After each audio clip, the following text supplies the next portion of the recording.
Les pièces sur lesquelles vous allez me voir travailler sont les suivantes, à savoir les contre-moulages de tableaux de bord qui ont été refaits en fibre de verre dans notre atelier.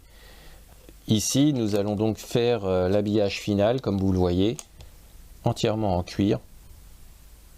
Pour une raison esthétique, cette pièce-là va recevoir, en plus de son cuir, elle a été légèrement modifiée par rapport à l'original pour recevoir un petit autoradio des années 60, avec sa petite façade en laiton chromé, comme ça se faisait à l'époque.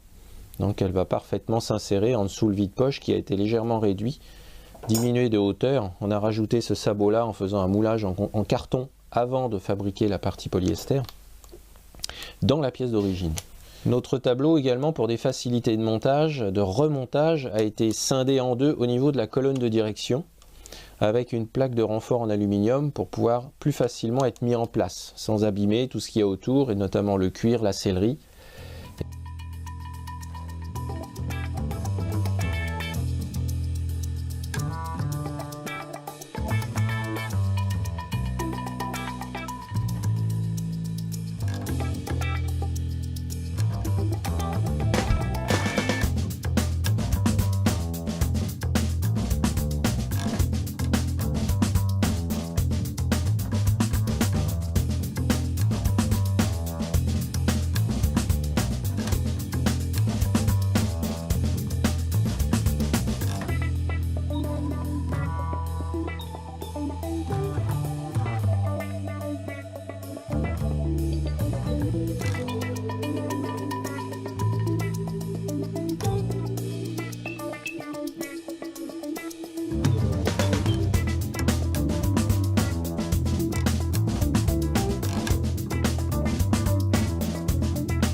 Vous vous demandez sûrement pourquoi j'utilise du cuir.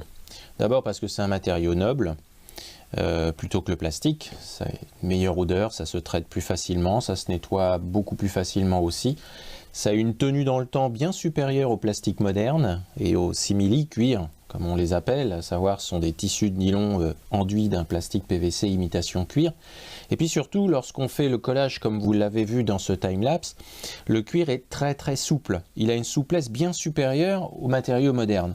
Quand on tire sur un morceau de cuir, on s'aperçoit que sur à peu près par exemple 20 cm, comme ici entre mes pouces, on peut gagner plus de 2 voire 3 cm sur une longueur complète.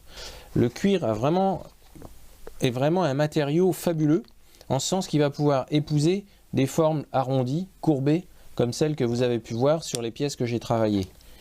Les recouvrements sont propres, alors après on peut prendre des cuirs clairs ou des cuirs foncés. Sur la MG 1100 sur laquelle ce tableau de bord va aller, nous avons utilisé pour la sellerie et pour les intérieurs de portières 2 couleurs de cuir. Un cuir clair comme celui-là, et nous avons aussi utilisé un cuir bordeaux, celui-là.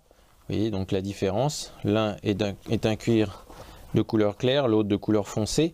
Après c'est une teinte qui fait la différence, mais là encore on a une certaine souplesse de travail sur le matériau qui est beaucoup plus facile à travailler que s'il s'agissait d'un plastique rigide moderne.